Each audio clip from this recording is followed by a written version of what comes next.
교회 학교에 다니는 우리 청소년들 또 우리 아이들 최근에 설문조사했던 결과를 제가 보았는데, 지금은 부모님 따라서 교회를 다니지만 내가 어른이 되면 나는 교회를 안 나갈 겁니다, 이렇게 대답하는 아이들이 상당수가 있다는 겁니다.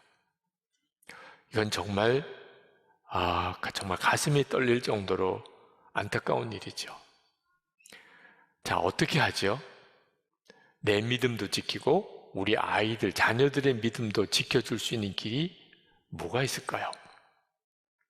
하나 있다고 저는 믿습니다. 그래서 우리가 하나님을 믿되 하나님을 인격적으로 만나고 주님과 정말 친밀히 동행하는 삶을 살고 주님을 사랑하기까지 하게 되는 것, 그러면 주위에 믿지 않는 사람까지 우리를 보고 오히려 믿음을 가지게 되는 역사가 일어나게 됩니다. 여호수아가 이제 죽을 때가 되었음을 느꼈습니다. 그리고 이스라엘 백성들에게 유언을 해야 되겠다. 그래서 이스라엘의 지도자들을 다 불러 모아서 유언을 해요. 근데 여호수아가 무슨 유언을 했는가 하면 하나님을 사랑하라고 한 거예요.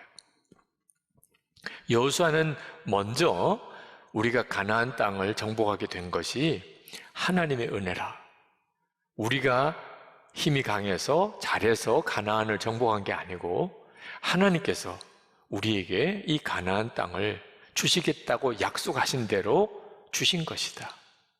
그러면서 굉장히 충격적인 고백을 합니다.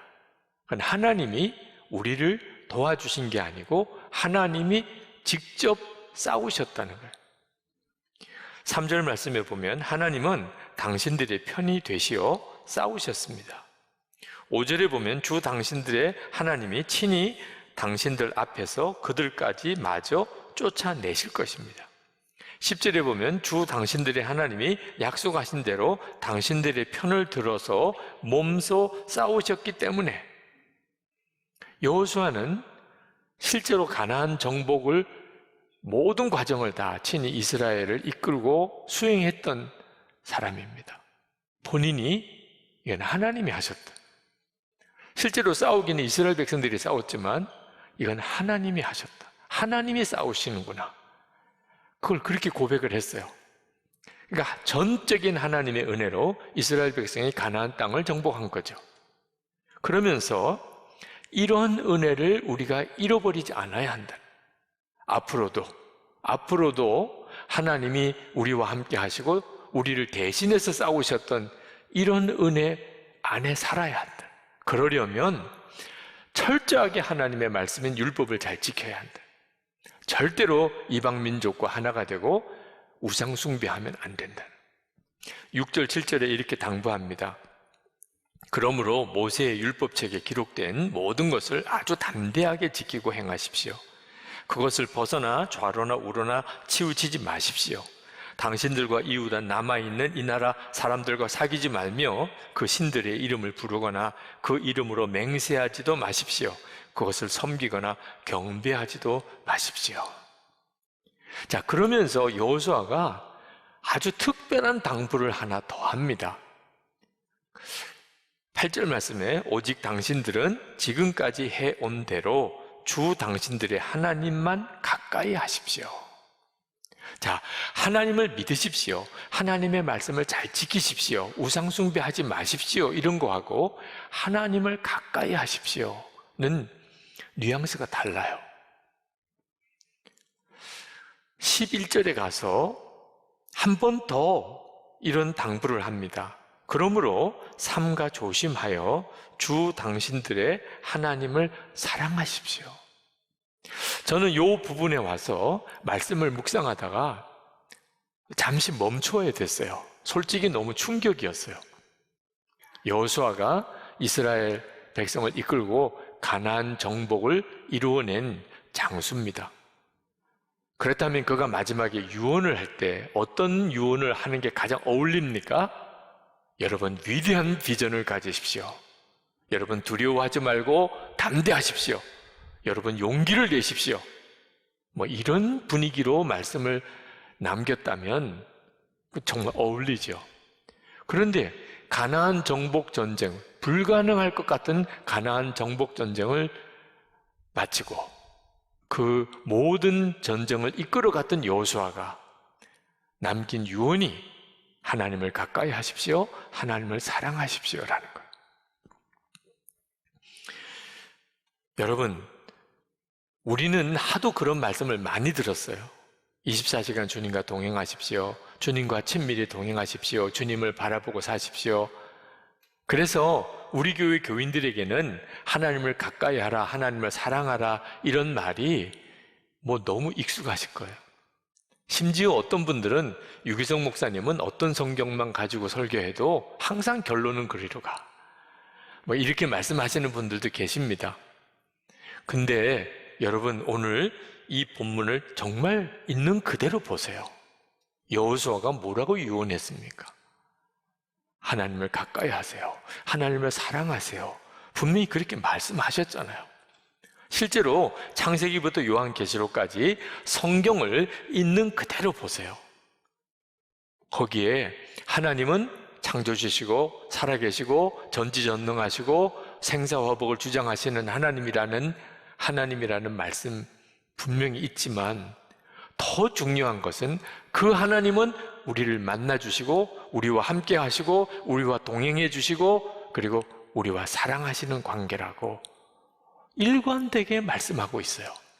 하나님이 원하신 것은 어떤 땅이 아니고 하나님이셨어요.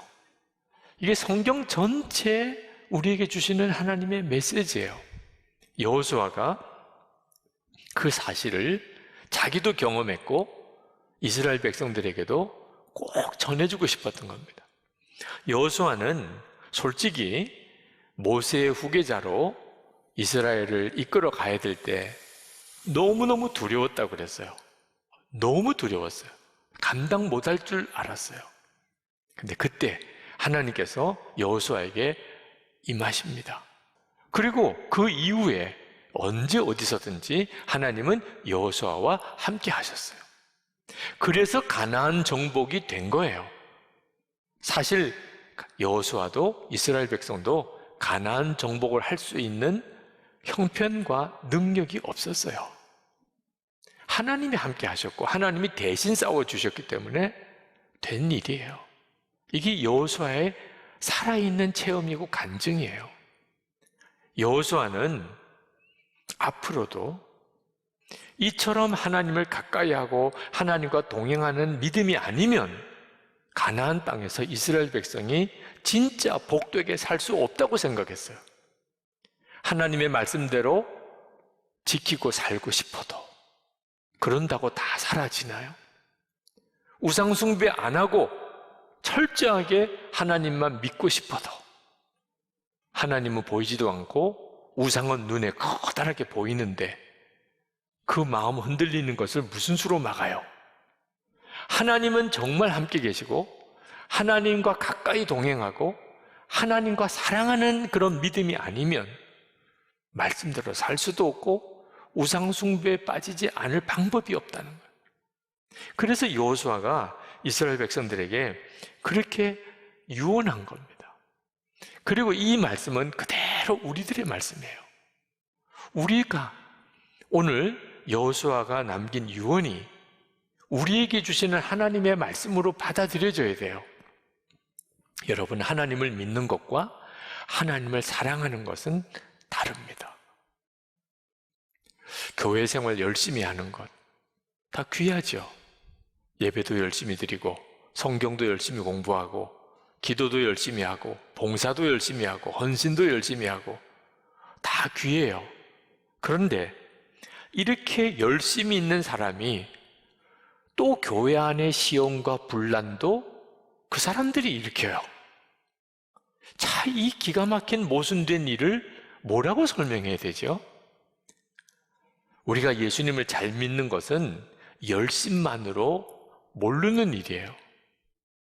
어디까지 가야 되죠? 예수님과 실제로 친밀히 동행하는 믿음이어야 돼요. 주님이 내 안에 계신 것을 내가 너무나 분명히 믿고 그 주님이 진짜 내 생명이고 주님이 되셔야 비로소 우리는 정말 예수님을 잘 믿는 자가 되는 거예요. 하나님을 믿지만 하나님을 사랑하는 것은 뭔지 잘 모르겠는 분들이 있습니다. 여러분 중에도 있으실 거예요. 이유는 하나님이 그런 은혜를 주셨는데도 실제로 그 은혜를 다 잃어버리고 사는 거예요. 주님을, 살아계신 주님으로 만나지 못하고 동행하지 못하고 사랑하지 못하기 때문입니다. 그러면 죄를 이길 수 없어요.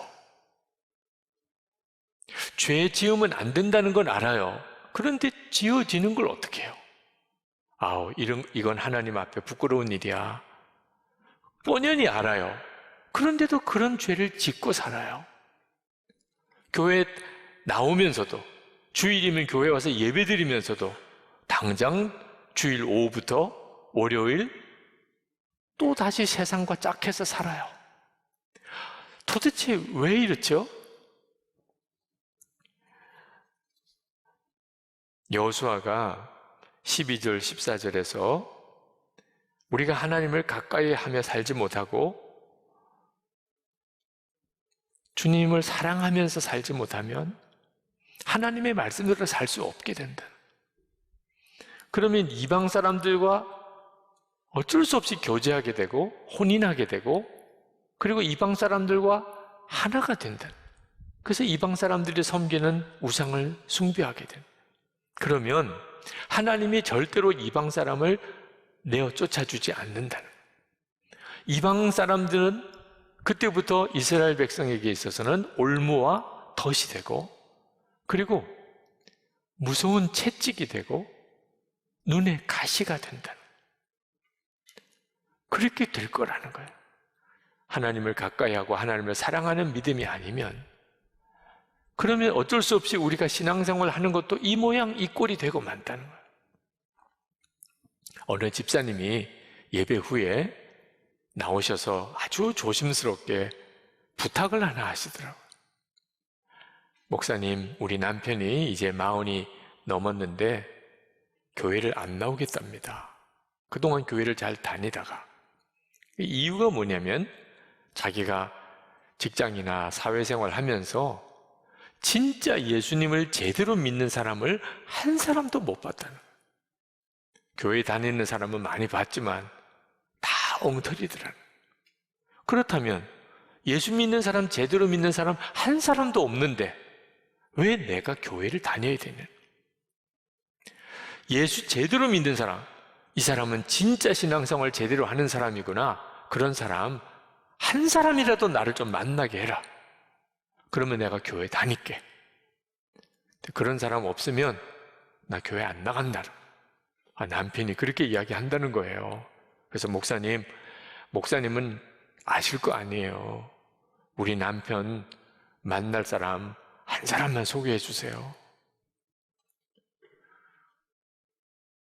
오늘 예배 후에 많은 분들이 저에게 연락을 할 줄로 믿습니다. 목사님, 저 있잖아요. 제가 가서 만나 드릴게요. 많은 분들이 난감해해요. 아니, 예수 믿는 사람은 많이 봤는데 실제로 진짜 예수 믿는 사람은 보기 너무 어렵다. 왜 이렇게 되는 거죠? 하나님 계신 건 알겠어요. 그런데 왜 다른 사람들이 볼 때는 다 실망하고 자녀들이 나 어른 되면 교회 안 나갈 거야. 이렇게 나오죠.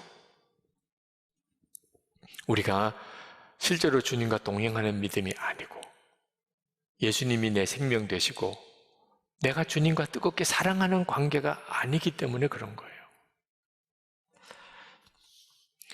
많은 성도들이 심각하게 부딪히는 죄의 문제가 음란물에 대한 문제입니다. 목회자들 중에도 이 문제가 큰 고민거리예요. 왜 그런가 하면 주님은 보이지도 않고 음란물은 눈에 보이니 이게 싸움이 됩니까? 그러니 다 음란물에 기웃거리고 거의 중독 상태에 빠져 있는 그런 그리스도인들, 그런 목회자들도 많다는 거예요. 근데 여러분, 주님을 바라보는 눈이 정말 뜨이고 나면, 예수님이 나와 함께 계신 게 진짜 믿어지면 돈 주고 보라고 그래도 안 봐요. 여러분, 가족이 있고 자녀들이 있는데 음란물 보는 사람 있습니까? 저는 제 앞에서 음란물 보는 교인이나 청년이나 한 사람도 본 적이 없어요. 왜? 사람 보기에 부끄러우니까. 그러니까 아무리 유혹이 돼도 안 보는 거예요. 우리가 왜 주님을 인격적으로 만나고 주님과 친밀히 동행하고 주님을 뜨겁게 사랑하는 믿음으로 살아야 하는 거죠? 죄를 이길 힘이 거기서부터 오는 거예요. 여전히 은밀한 죄, 그런 더러운 죄에 묶여 사는데 하나님이 어떻게 복을 주시나요? 여호수아가 실제로 살아보니까 당신이 경험한 거예요. 하나님을 살아계신 하나님으로 그렇게 믿고 살지 못하면 하나님의 은혜 다 잃어버린다는 거예요. 여호수아는 14절에서 하나님께서 약속하신 말씀이 다 이루어졌다고 선언합니다. 당신들은 주 하나님이 약속하신 모든 선한 말씀 가운데서 이루어지지 않은 것이 하나도 없음을 당신들 모두의 마음과 모두의 양심 속에 분명히 알고 있습니다. 그 가운데서 한 말씀도 어김이 없이 다 이루어졌습니다. 참 놀라운 고백이죠. 하나님이 약속하신 거 우리 가운데 다 이루어 주셨다. 그런데 이 놀라운 고백이 사실 우리들의 간증이에요. 우리도 마찬가지예요. 하나님이 우리에게 약속하신 모든 은혜는 우리 가운데 다 이루어졌어요. 아유, 난 아닌데요. 나는 하나님의 은혜 별로 못 받았는데요. 하나님의 약속 내게 이루어진 거 별로 없는데요. 이런 분들도 혹 있을지 모르겠는데, 그렇다면 십자가를 바라보세요. 여러분의 십자가에서 무엇이 보입니까? 죄는 내가 지었는데 죄값은 예수님이 지셨어요. 아니, 세상에 죄가 속죄함을 받는 은혜, 십자가에서 이루어 주셨어요. 십자가를 보면 하나님이 나를 얼마나 사랑하시는지를 알아요. 독생자까지 주시기까지 사랑하셨어요. 내게 영생이 생겼어요. 영원한 생명, 천국에 들어가는 축복을 받았어요. 돈은 없는지 몰라요. 집은 없는지 몰라요. 세상에서 성공하지는 못했을 수도 있어요. 그런데 그것과는 비교도 안 되는 진짜 엄청난 복, 속주의 은혜, 영생의 축복, 하나님의 사랑, 성령이 내 안에 거하시는 것. 못 받으신 분 있으신가요? 예수 믿고 이 은혜와 복을 못 받으신 분이 있으세요? 다 받았어요. 이 사실이 얼마나 귀한지를 진짜 믿어야 돼요. 여러분, 진짜 두려운 게 뭔지 아세요? 암에 걸린 거, 뭐 큰 사고를 당한 거, 또는 뭐 어떤 환난을 겪는 것, 또는 무슨 가난과 궁핍, 아니에요. 기도가 안 되는 거예요. 기도하면 된다는데, 기도하고 싶은데 기도가 안 되는 거예요. 하나님이 계신 건 알겠어요. 근데 지금 나와 함께 계시는 게 믿어지지가 않아요. 하나님이 나와 함께 계시는 게 믿어지기만 하다면, 기도만 하면 내 심령이 알아요. 기도가 뜨거워요. 아무리 어렵고 환난이 닥쳤고 문제가 생겨도 기도가 힘이 있고 주님이 나와 함께 계신 게 진짜 믿어지면 두렵지 않아요. 하나님이 이 일을 통하여 나에게 놀라운 일을 행하여 주실 것이다, 확신이 생겨요. 오히려 찬송하고 기뻐하고 감사할 수 있다니까요. 이런 은혜를 우리가 다 받았어요. 지금도 받고 있어요. 문제는 그 은혜 없이 사는 것처럼 사는 거예요. 이유는 주님을 주목하고 나와 함께 계시는 주님을 바라보고 그렇게 살지 못했기 때문입니다. 예수 동행 일기를 왜 쓰시나요? 이 은혜 잃어버리면 안 되겠길래, 반드시 이런 은혜로 살아야 되겠기에, 그러니까 매일 주님이 나와 함께 계시는 것을 믿고 살아보려는 거예요. 아니, 예수 동일기를 쓰고 매일 주님 바라보면 그러면 진짜 그런 은혜에 충만한 삶을 살 수 있는 겁니까? 그렇습니다. 베드로 전서 1장 8절에 이렇게 말씀했어요. 예수를 너희가 보지 못하였으나 사랑하는도다. 이제도 보지 못하나 믿고 말할 수 없는 영광스러운 즐거움으로 기뻐하니. 베드로 사도가 이 말씀을 편지로 쓸 때 당시에 교인들은 예수님 보지 못한 사람들이었어요. 그런데도 그들은 예수님을 사랑했어요. 오히려 기뻐하고 즐거워했어요. 우리도 마찬가지예요. 눈으로는 예수님을 보지 못하지만 얼마든지 예수님을 믿고 기뻐하고 사랑하며 살 수 있다고요. 그렇게 살아보자고 예수 동일기를 쓰는 거예요. 우리가 실제로 주님과 그렇게 살기 시작하면 우리 주변 사람들이 우리를 보고 다 잃어버린 믿음도 되찾게 돼요. 어느 목사님 사모님이 예수 동일기를 쓰기 시작을 했습니다. 그런데 남편 되시는 목사님이 영 불편해 하더래요. 아, 나는 당신이 그렇게 일기 쓰는 거 별로 싫어. 나는 당신이 너무 거룩해지는 게 부담스러워. 그렇게 이야기를 하더래요. 근데 어느 날 이 사모님이 막 짜증을 이렇게 내니까 그 목사님께서 하시는 이야기가 당신 오늘 일기 썼어? 이렇게 주님과 동행한다. 이제 주님만 바라보고 산다. 다들 처음에는 그게 오히려 더 부담스럽다. 아유, 그게 뭐 대단한 것인가 이렇게 여기지만 실제로 주님과 동행하는 삶을 사는 것을 보는 것은 놀라운 일이에요. 그렇게 살아보자고 하는 거예요. 여러분, 이제 우리가 예수님과 동행하는 삶, 여호수아가 유언한 하나님과 가까이 하라, 하나님을 사랑하라, 이 말씀을 듣고만 넘기면 안 됩니다. 이제는 진짜 일상의 삶에서 살아내야 돼요. 시선이라는 찬양이 있죠. 그 찬양 첫 번째 가사가 뭡니까? 내게로부터 눈을 들어 주를 보기 시작할 때 주의 일을 보겠네. 우리가 눈에 보이지 않지만 주님을 믿음으로 바라보려고 할 때 그때 주의 일을 보겠다는 거예요. 주님이 역사하시는 것을 실제로 보게 된다는 거예요.